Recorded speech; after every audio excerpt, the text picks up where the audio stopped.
ठीक है, तो सेक्शन फॉर्मूला की बात करते हैं जल्दी से। बड़ा इजी चीज़ है, बिल्कुल डिफिकल्ट नहीं। इसका एक कॉन्सेप्ट हम लोगों को इस साल कंस्ट्रक्शन में भी है, पिछले साल नहीं है ना, आप लोग लाइन डिवीजन, इस साल लाइन डिवीजन है। तो इसका इसका जो कॉन्सेप्ट है थोड़ा बहुत आप लोग यूज़ करोगे in construction of a triangle, जो इस साल हम लोग को दिया हुआ कंस्ट्रक्शन करते हैं, सिमिलर ट्राइंगल कंस्ट्रक्ट करने के लिए। एब्सोल्यूट लॉजिक तो नहीं है, बट लॉजिक वही है, उसका तो आपको मैं रिलेट करना सिखा सकता हूँ थोड़ा बहुत। अब यार अगर मैं कोई भी एक लाइन कंसिडर करता हूँ, let's say I draw a line ए, और इनके बीच में मैं कोई भी एक पॉइंट ले लेता हूँ, कोई भी एक रैंडम पॉइंट। अब ये पॉइंट कहीं पे भी हो सकता है इस पूरी ए बी लाइन के ऊपर, then certainly this particular point C is going to divide this entire A B into two parts, A C and C B. Now AC and CB may be equal to each other, may not be equal to each other. अगर ये आपस में equal हुए, then I can very much say that C is the midpoint, right? But if that is not the case, if C is here, then in that case AC और CB का logic अलग हो जाएगा। यहाँ हो सकता है, यहाँ हो सकता है, कुछ भी हो सकता है। अभी मैं अज्यूम कर रहा हूँ कि अभी ये सेंटर में नहीं है, रैंडम है कहीं पे भी। इसका मतलब ये हुआ कि ये इन दोनों पार्ट्स का जो रेशियो होगा वो 1:1 नहीं हो सकता। 1:1 कब होगा? जब सेंटर होगा, मिड पॉइंट होगा, इक्वल पार्ट्स डिवीजन होगा, राइट? अभी ये इक्वल पार्ट नहीं है, तो I do not know what the ratio is. Let me consider the ratio to be m:n। अब कई बुक्स में इसको m1:m2 भी लिखा हो सकता है, एनसीईआरटी में खासकर m1:m2 होता है। आई प्रेफर m:n, बाकी आपकी चॉइस है, आप m1 m2 से भी कर सकते हो, बात वही है। कई बार क्वेश्चन हम k:1 का रेशियो यूज करेंगे, उसका लॉजिक क्या है वो भी बाद में बताऊंगा। अब यार मैंने क्या डिवाइड कर दिया कि इस पूरे पार्ट को मैंने m:n में किया, बड़ी बहुत इंपॉर्टेंट है और ध्यान से रखना है। m:n और n:m are two different things. अगर मैं n:m करता हूं तो वो अलग हो जाता है भाई। 3:2 and 2:3 are two different things, right? 3:2 का मतलब होता है कि this upon this is 3/2, but 2:3 का मतलब होता है this upon this has to be 2/3। दोनों में बहुत जमीन आसमान का अंतर। तो ये रेशियो अपने मन से कुछ भी नहीं लिखना कि क्वेश्चन में अगर 3:2 दिया है तो आपने 3 यहाँ लिख दिया, 2 यहाँ लिख दिया, वैसा अलाउड नहीं है आपको। Always left to right. दिव्यांग समझ में आ रहा है कि नहीं आ रहा भाई? नया चीज है, फिर मत बोलना कि नहीं आया मेरे को। आ रहा है कि नहीं आ रहा है? अभी आ रहा है कि नहीं? बाद में भी आना चाहिए, ऑप्शन नहीं है इसके अलावा, है ना? m:n का रेशियो मैंने अज्यूम करके रखा हुआ है क्योंकि कोऑर्डिनेट ज्योमेट्री पढ़ रहे, दैट मींस a c और b तीनों जो पॉइंट्स हैं they would definitely have some coordinates. Let's say this is x1 y1 and this is x2 y2, ये अपने ओरिजिनल पॉइंट्स थे। और जो c था that was the point of division which was dividing the entire join of AB in the ratio of m:n। हमारा जो motive रहेगा वो यही रहता है कि आपको इस c पॉइंट के कोऑर्डिनेट्स को फाइंड करना है। कोऑर्डिनेट्स को फाइंड करना है मतलब आपको इसका x कोऑर्डिनेट, इसका एब्सिस और इसका ऑर्डिनेट फाइंड आउट करना है। लेट अस अज्यूम कि इसका जो कोऑर्डिनेट है वो x और y है। ये जनरल कोऑर्डिनेट मैंने अज्यूम किया, मैं डेरिवेशन में नहीं जा रहा हूं, मैं डायरेक्टली फार्मूला बताऊंगा आप लोगों को। मुझे किस किस की वैल्यू निकालनी है? x और y की निकालनी है। ऑब्वियसली वो किसके टर्म में आएगी? x1 x2 y1 y2 के टर्म में आएगा। बड़ा सिंपल सा तरीका देखो, मैं x की वैल्यू निकालने की कोशिश कर रहा हूं, पहले आप चाहो तो y की निकाल लेना, एग्जाम में ऐसा कुछ कंपलसरी नहीं है। x को निकालने के लिए आपको y को भूल जाओ, सिर्फ x को कंसीडर करना है, सिंपल बात, ठीक? अब मुझे क्या करना है? मेरे को ये चीज उठानी और इसको मल्टीप्लाई करना है इसके ऑपोजिट x के साथ, साथ में मत करना उसको, उल्टा जाता है basically. This has to be equal to mx2 multiply होगा m into x2, pick up n and go to the opposite x and just add the ratios, n plus x की वैल्यू आ जाएगी आपकी, बड़ी सिंपल सी है। अगर आप इसको m1 m2 से कर दे तो m1 x2 और m2 x1 हो जाता है, उल्टा होता है। 1 के साथ 1 नहीं होना चाहिए, 2 के साथ 2 नहीं होना चाहिए, m के साथ x1 मत कर देना, m के साथ x2 मत कर देना। डिवाइड समझ में आ रहा है? क्या बोला जल्दी बताओ। वो n को x2 से करना है, क्या? हां वो n को x1 से करना है। हां, अगर मैंने रेशियो m1:m2 दिया होता तो इक्वल वो सेम तो मैं m1 m2 ही दिया है मेरे भाई, तो वही पूछ रहा हूं। अगर रेशियो m1:m2 होता तो फार्मूला कैसा बनाता है x कोऑर्डिनेट फाइंड करने के लिए? वो m x1 होता, वो m x2 है ना, वो x1 होता है। हाँ वो उधर से जा रहे हैं। अरे मैं बोल रहा हूं अगर रेशियो में m:n की जगह m1:m2 ले लूं तो कैसे निकालूंगा मैं x की वैल्यू? फिर ये बोल रहा हूं, अगर मैं यहां पर चल ले लूं अगर मैं यहाँ से रेशियो ले लेता m1:m2 तो फिर क्या करूँगा मैं? तो यहाँ पे इस x की वैल्यू कैसे निकालूंगा मैं?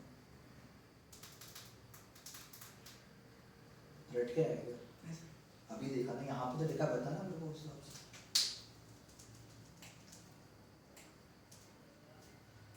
ये कैसे बनाया मैंने? ये वो m को x2 से मल्टीप्लाई किया और m2 को नहीं वो n को x1 से किया। तो अब मैंने m और n की जगह क्या लिख दिया?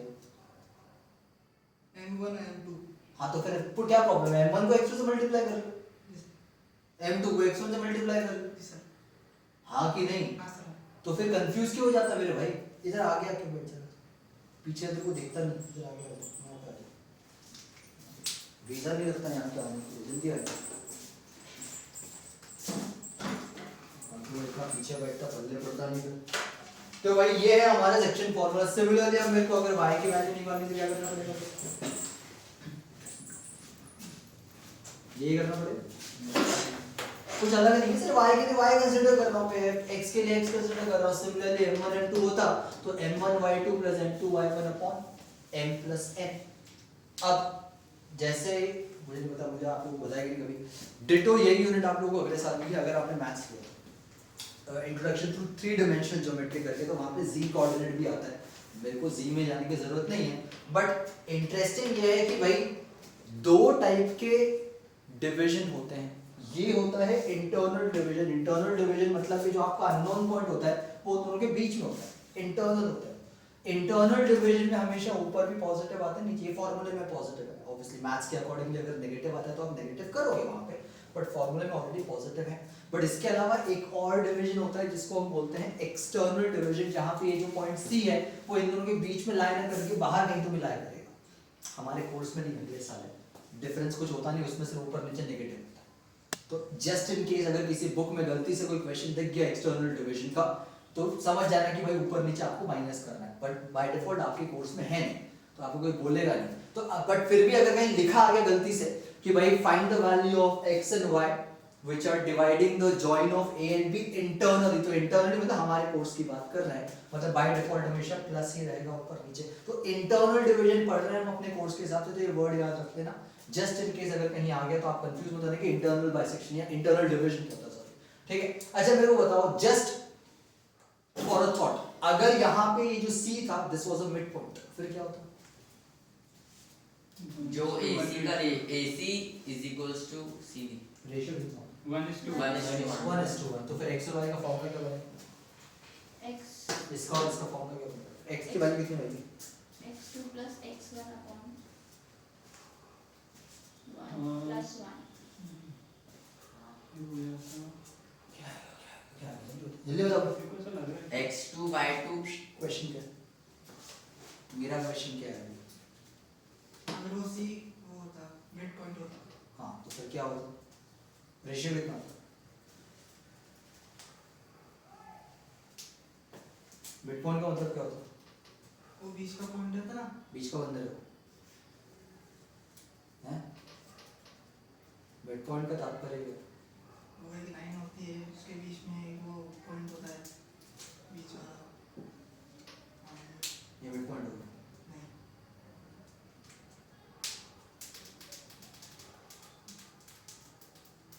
नहीं नहीं आता? ऐसा फिर काय को फिर टाइम वेस्ट करना, बोलने नहीं आता। ट्रायंगल तुमने अभी तक देखा नहीं ना? बोल नहीं देखा, नहीं देखा, अरे नहीं देखा, मैं बोल रहा हूँ तुमको नहीं देखा। पूरे की बात कर रहा हूँ, ये मत बोलना यहाँ तक देख लिया वहां तक देख लिया। चैप्टर खत्म होके सदियां हो गई मेरी आज।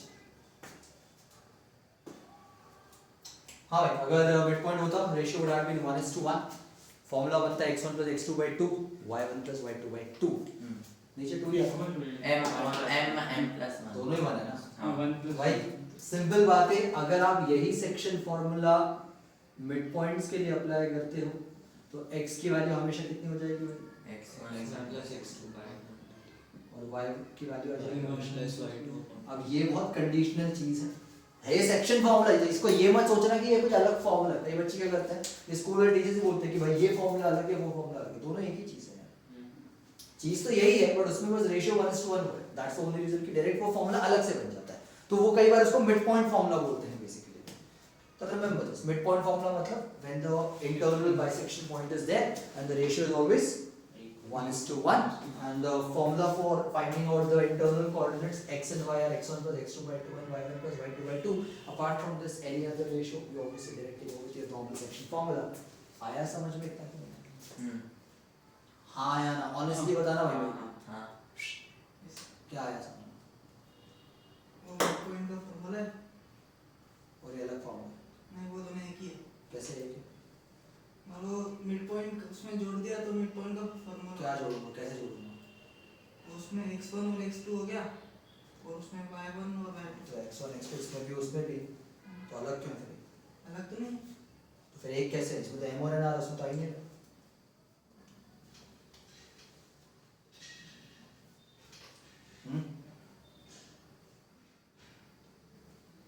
है क्या m और n उसमें? नहीं, तो फिर सेम कैसे?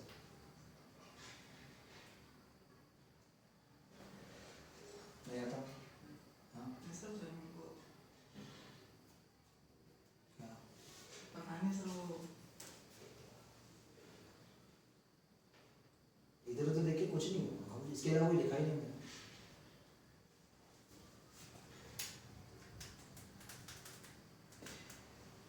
पीछे बैठ के तूने 1.5 से पौने 2 महीने वेस्ट किए, इस तरह को आगे बिठाया।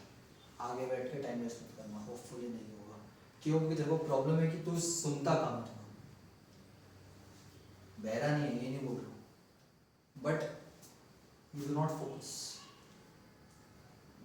सुनता नहीं, बोलता बहुत ज्यादा है जिसका कुछ मतलब नहीं निकलता या जिसका कुछ काम नहीं होता, बट सुनता नहीं।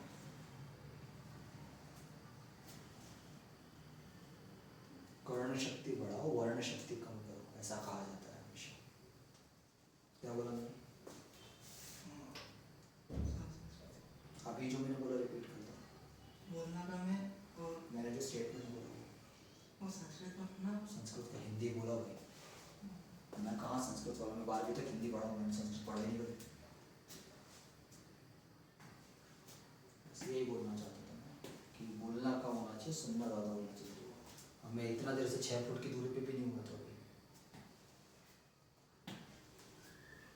मैं वापस से वो बोलूँगा औरबिंदो नहीं है, और ना तेरे औरबिंदो वाले तेरे को बोर्ड में बचा लेंगे, है ना? नहीं बचाएंगे ना, तो कुछ नहीं कर सकते इसके। Same goes for everyone gets here. मैं आपको वहाँ पे बार बार मैं उसी पॉइंट पे आता हूँ। I can only teach you guys, that's it. I can not be help you beyond that. You have to be attentive. This is the easiest thing or the easiest unit that we have in the entire book of 10th apart from your probability obviously. सबसे easy है, सबसे scoring है और सबसे ज़्यादा marks इसी में जाते हैं बच्चों के, सबसे ज़्यादा marks।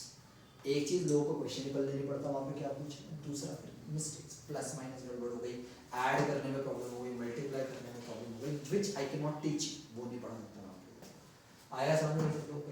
जल्दी से करिए। सर मुझे नहीं आया। क्या नहीं आया? सर जो सी आपने बोला था, सी अगर मिड पॉइंट है तो एक्स और वाई की वैल्यू क्या है? वो लिखा है, वो कैसे? तो वो कैसे आया? सोच ना, रेशियो कितना होगा? 4-5 मिनट से उधर मैं बोल रहा, रेशियो कितना होता है?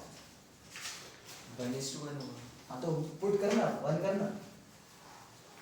अच्छा हाँ। कितना आएगा 1? 1 1 into कितना? 1 into x2 कितना होता है? 1 x2 x2 होगा ना, फिर 1 into x1 कितना होगा? x1 1 plus 1 2। हाँ ये देखा हाँ। जल्दी निकालेंगे भाई। सेक्शन फॉर्मूला इतना ही है, हमारा कोर्स खत्म हो गया। एरिया ऑफ ट्रायंगल है नहीं, हमारा चैप्टर खत्म हो चुका है। हम सिर्फ क्वेश्चंस करेंगे इसके ऊपर, पैटर्न्स देखेंगे, बहुत इंटरेस्टिंग पैटर्न्स आएंगे इसके।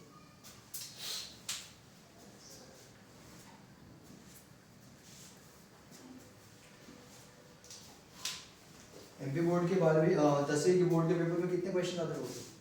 30 हाँ 30 आते हैं। मतलब 25 आते हैं। 30 कैसे होगा? कभी वो 25-30 ऐसे चलता है। पिछले साल कितने आए? तेरे को नहीं पता? तेरे को नहीं पता, पूछ रहा हूँ। पता है सर। तो फिर क्या देगा? नहीं, अरे मत देख मेरे भाई। 26 तेरे को पता नहीं है ना? क्यों नहीं पता है? तेरे को पेपर देना है, नवंबर है, तूने अभी तक देखा भी नहीं कितने क्वेश्चन आते हैं, पैटर्न क्या आता है? 26 क्वेश्चन। हाँ 26। वो तूने अभी देखा? नहीं, उससे वो पता नहीं, वो नेट से देखा था एक, तो उसमें ना 25 दिखाना। मेरे भाई मैं तेरे को सिर्फ इसलिए पूछ रहा हूँ क्योंकि तूने मेरे को एक जाते जाते कल में तू गलती से आ गया था और तूने मुझे बड़ा फालतू क्वेश्चन पूछा कि 100 क्वेश्चन कैसे करते हैं, पूछा था जी सर। कि नहीं पूछा था? जी सर, पूछा। है ना? 100 क्वेश्चन तू पूरे साल भर में करता, एक दिन में नहीं करता। ऊपर मत देख मेरी तरफ,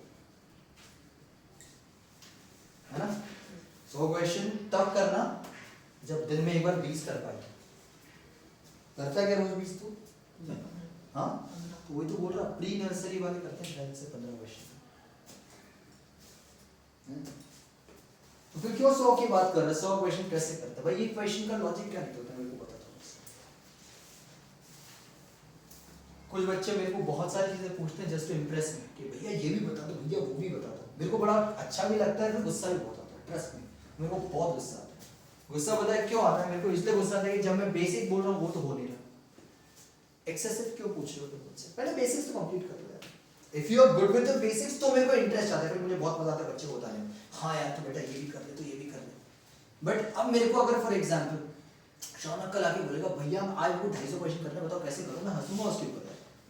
फैक्ट है, फिर मेरे को गुस्सा आएगा कि क्यों फालतू मेरा टाइम वेस्ट कर रहे हो? ये मेरा टाइम वेस्ट हो जाता है। फिर यहाँ पे भाई आस्क मी सूटेबल क्वेश्चंस जो मेरे कैलिबर और आपके चीजों को थोड़ा सा तालमेल बिठा के काम करो। आप मुझे एक एक्सेसिव क्वेश्चन पूछोगे इसका कुछ सर पैर नहीं है, then it's my time waste absolute. इसलिए फिर इंटरेस्ट भी नहीं रहता बात करने के लिए। ऐसा नहीं है कि मैं किसी एक पर्टिकुलर बंदे या बंदी को ऐसा अलग तरीके से बात कर रहा हूँ, ऐसा नहीं होता मेरे साथ कभी। तो ये मत सोचना कि यार ये राहुल मुझसे ऐसे ही क्यों बात करता सर हमेशा। मैं एक बंदे या बंदी को उसके अकॉर्डिंगली ही रिप्लाई करता हूँ। आपका जैसा क्वेश्चन होगा मेरा रिप्लाई भी वैसे ही होता है। भाई अगर तू मुझसे कल पूछता कि यार राहुल मेरे को 4 क्वेश्चन में डाउट है ट्राइंगल्स के, प्लीज हेल्प कर दो, मैं ज्यादा खुश हो जाता। अब पता हो क्या करेगा? वो मुझे ट्राइंगल के डाउट पूछेगा। That's a point. तो पूछ भाई, मेरे को किसी ने पूछा, मैं आज तक किसी के डाउट के लिए मना नहीं किया, बट जब मेरे पूछने पे डाउट्स आते हैं तो वापस रिलेशन होता है मेरे को। अब बोलेगा नहीं पूछूं, पहले चैप्टर तो कंप्लीट कर ले भाई। जैसे कल परसों तूने मुझसे पूछा था, ये परसों नहीं, हाँ परसों तूने मुझसे पूछा था कि भैया 5 दिन में आपने क्या पढ़ाया जब मैं नहीं था। पूछा था कि नहीं पूछा तूने मुझसे?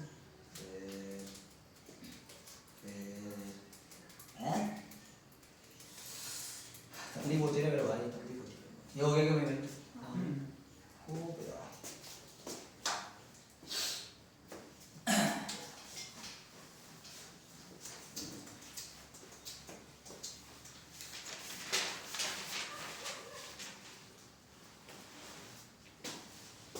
नेक्स्ट क्वेश्चन बोले आप कोई?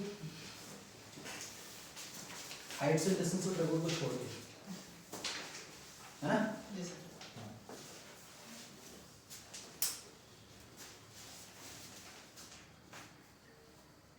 बोले ये बोल। इन बहुत अरे ये मत बोल भाई, ये मत बोल, जीवन बोल पहला। find the coordinate of the point which divides the join of -1, 7 and 4 -3 in the ratio 2:3. 2 Ratio 3. 2 Ratio 3. 2 ratio 3. 3 थ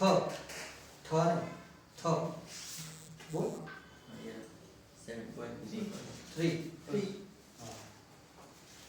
3 हाँ, थूकना नहीं, 3 है ना? और रेशियो नहीं बोलने का।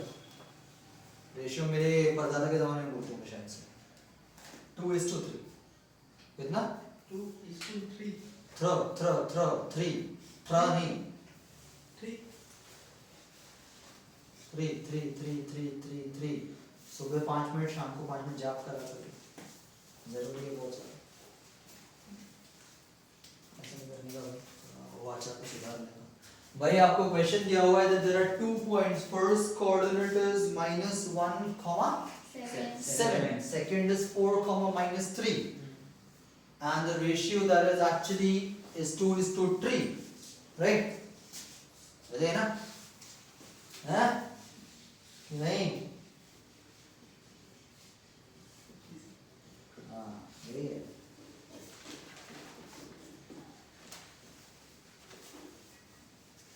तो भाई आपको निकालना है coordinates of the point which is dividing the join of -1, 7 and 4, -3 in the ratio of 2:3.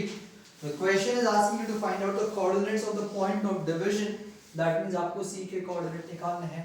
जैसे मैं हमेशा बोलता हूँ डायग्राम कंपलसरी है बोर्ड में बनाना, बिना डायग्राम के करोगे मार्क्स नहीं मिलेंगे. डायग्राम के लिए कुछ अलग नहीं करना है, एक सीधी लाइन खींचनी, ए लिखना है, बी लिखना है, कोऑर्डिनेट लिखना है, सी लिखना है, 2:3 मेंशन करना है. अननोन कोऑर्डिनेट्स आपकी चॉइस है, आप x, y low, a, b low, h, k लो, वो एब्सोल्यूट आपकी चॉइस है. मैं यहाँ पे अभी x, y ही रख रहा हूँ, आपकी चॉइस है, आपको जो लेना ले सकते हो. मुझे भाई यहाँ पे x की वैल्यू निकालनी, तो अगेन रेशियो मैंने 2:3 लेके रखा हुआ है. दैट मींस मेरे लिए ये हो गया m:n के फॉर्म में.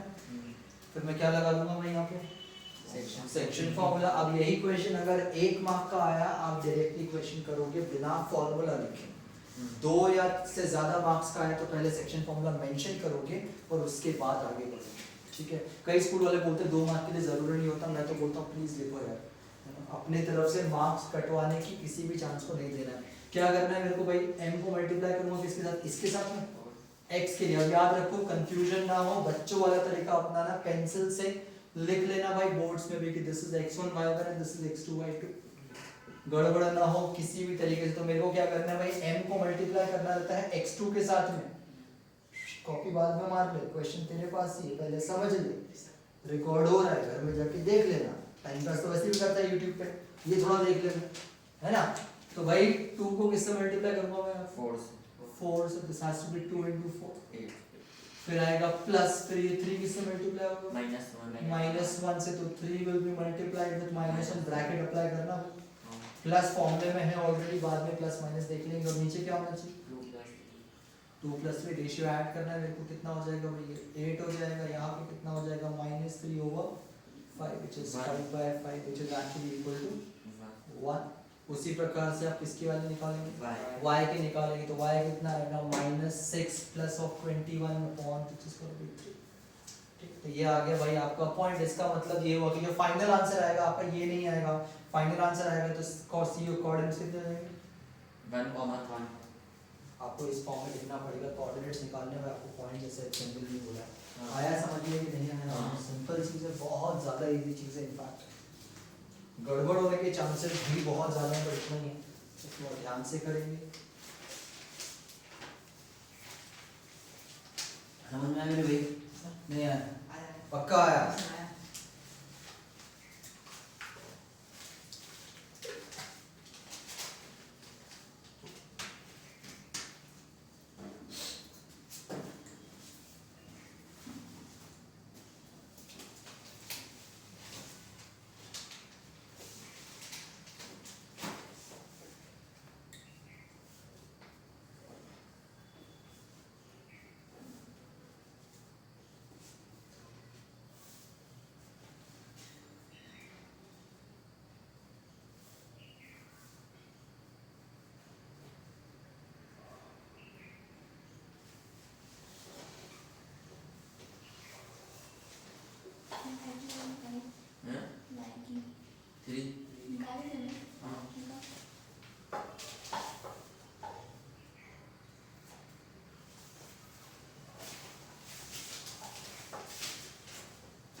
हो गया भाई. अगला क्वेश्चन पढ़ो भाई. And the coordinates of the points of trisection of the line segment joining 4, -1 and -2, -3. 3 मारूंगा थोड़ी कि अपने आप ऐसे मारने से थोड़ी बाहर निकलेगा कुछ, तेरे को बोलना पड़ेगा. तो भाई हमको यहाँ पे निकालने हैं coordinates of the point of trisection for joining the points. कौन कौन से कोऑर्डिनेट दिए मेरे भाई, 4 comma -1 और -2 comma -3.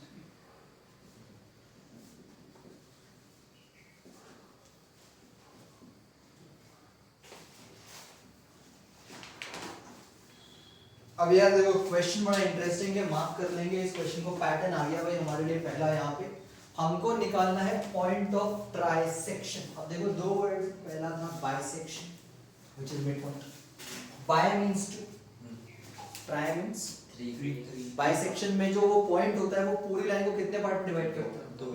ट्राइसेक्शन में पॉइंट्स कितने पॉइंट में डिवाइड करते हैं? कितने पार्ट्स में?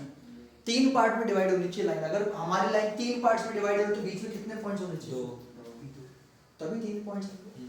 मतलब अगर मैंने ए और बी यहाँ पे बना के रखा है तो फिर 2 पॉइंट और आने चाहिए, तभी यहाँ पे 3 पार्ट्स डेवलप होंगे। हाँ अब ट्राइसेक्शन का ये मतलब नहीं होता है कि वो इक्वल पार्ट इक्वल होता तो फिर 1:1:1 का रेशियो आ जाता। ऐसा नहीं है, यहाँ पे ratio can be absolutely anything, but इतना है कि भाई ये जो पूरी चीज है ये 3 पार्ट में डिवाइड हो गई। देखो समझो बेटा लॉजिक है। तो ये टोटल कितने पार्ट में डिवाइड हो रहा है? 3 पार्ट में। अब मैं थोड़ा सा डायग्राम को चेंज कर रहा हूँ आपको थोड़ा समझाने के लिए। Let's consider the same line A with the same coordinates 4 -1 and -2 -3। ये ऑलरेडी पता है मेरे को, पर मैंने सिर्फ यहाँ पे एक ही पॉइंट लिया है सी। मैं डी को इग्नोर कर देता। अब थोड़ा सोचो, इनिशियली ये एक पार्ट था, ये एक पार्ट था, ये एक पार्ट था, ऐसे था। ये पार्ट अभी भी, बट ये नहीं लग रहा। अब डायरेक्टली यही दोनों पार्ट्स, मतलब ये पूरा बचा है। तो ये पूरा बचा है मतलब एक तरीके से। तो ये कितने पार्ट्स हो जाएंगे? 2 पार्ट्स होंगे। आया समझ में कि नहीं आया? नहीं आया। ये सर क्या है? वो 2 इक्वल पार्ट में डिवाइड हो गए। नहीं वो किसने बोला? डिवाइड नहीं हो 2 हो गए वो। क्या तो कैसे हो गया वो? तो वो बीच में तो गया वो दोनों 2 हो गए। कैसे हो गए? ऐड कर दिया ना। अच्छा, तो लॉजिक ये बोलता है कि भाई अब ये जो सी पॉइंट है ये पूरी लाइन में 2 पार्ट में डिवाइड कर, AC और CB, और रेशियो क्या बन रहा है?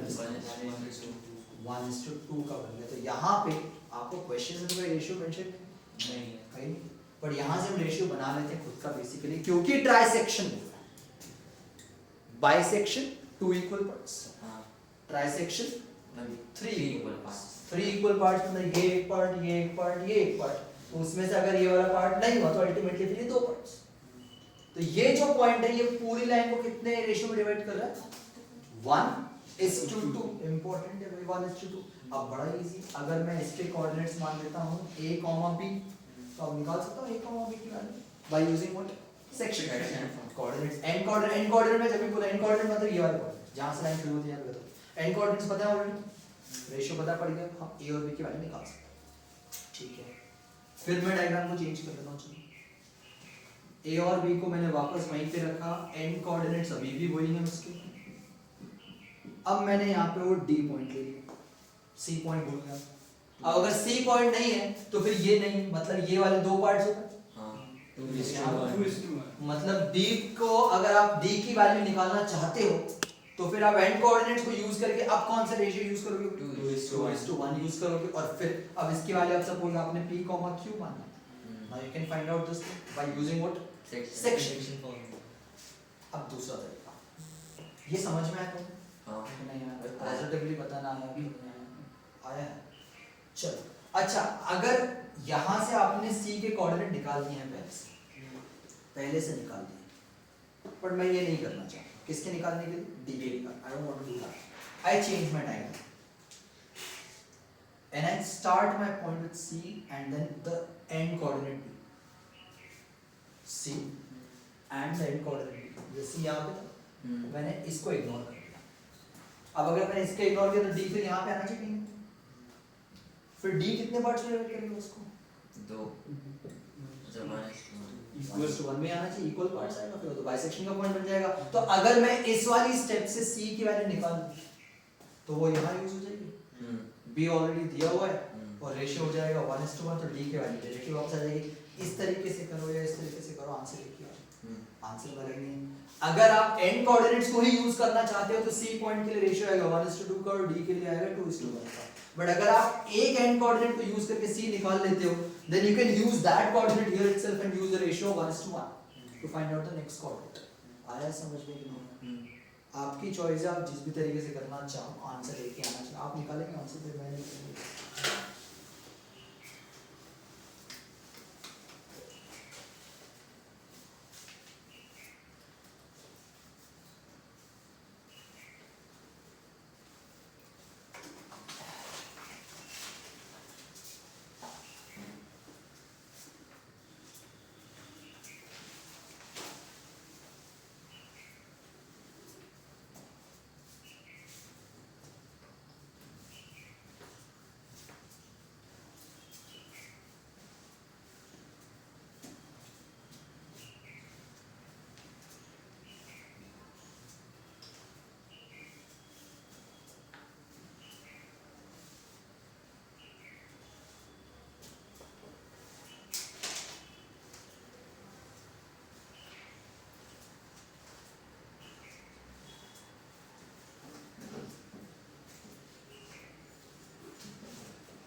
x2 आया। हाँ हाँ इसमें डी कोऑर्डिनेट की वैल्यू क्या आई है सेकंड ये -2 फिर ये x2 सी पे ई कोऑर्डिनेट 2 है हाँ तो बाहर निकालना भी वही निकालना मैं तेरा का है मेरा आ रहा है -5.3 तो तेरा क्या आ रहा है निकाल दिया।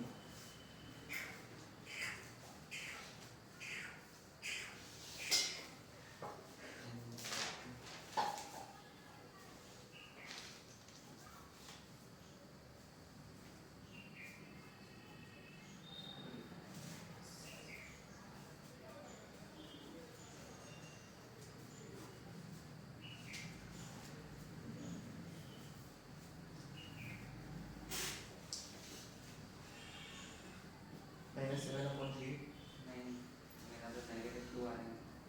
है गड़बड़ हो गया कैसे आ गया रे? मेरे भाई। ये ही फॉर्मूला है ना वो वैल्यूज पुट करके देते n की वैल्यू 1 अरे गलत अबे 1 को इससे करेगा 2 को -3 से करेगा ये -1 होगा और ये -6 होगा। -2 होगा ना क्या करना है? -6 क्या ये m है और ये n है हाँ तो इसको इससे करेगा इसको इससे करेगा ना हाँ तो n को उससे करोगे ना -1 से -5/3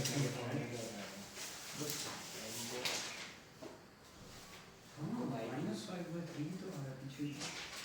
और -5/3 हाँ y -5/3 पीछे नहीं आ रहा है सही है ना? अब सेक्शन में चलिए अच्छा दिखा क्या ले सही है सेक्शन में यार मैं एक चीज बताओ, जब अपन डी का निकालेंगे तो 1 into -5/3 करना पड़ेगा। तो सीडी भी लेके कर लेना वो ज़्यादा वो पर वो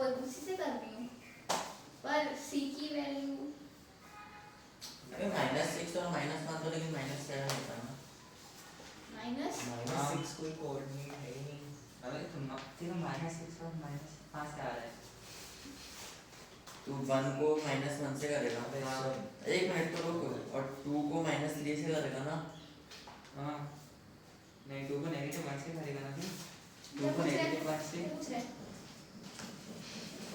ये फॉर्मूला ही गलत लगा रहे हैं। हाँ तू ऐसा कर उल्टा रहा है, तू multiply m y1 कर रहा है प्लस m y2 कर रहा है, देखो बल्कि है हाँ। y2। कहाँ कुछ लिखा ही नहीं है, ऐसे सॉल्व करेगा तो गलत ही आएगा ना। भैया ने बोला तो था फॉर्मूला लिखने की ज्यादा।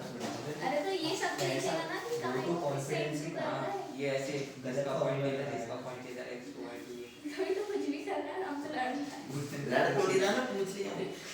डायरेक्ट स्टार्ट कर दी। ये x1 y1 x2 y2, sorry ये x हो गया, ये y हो गया, ये x2 y2। पहले m को x2 से करेंगे। मैंने के खाली मैं b को पॉइंट में कर लूंगा। कोई कोऑर्डिनेट पॉइंट में आ तो सकता है, वो कार्टेशियन प्लेन में पॉइंट रहते हैं। डेसिमल में तो आ सकता तो वही क्या? पहले m को इससे करेंगे ना। ये इससे होगा। भाई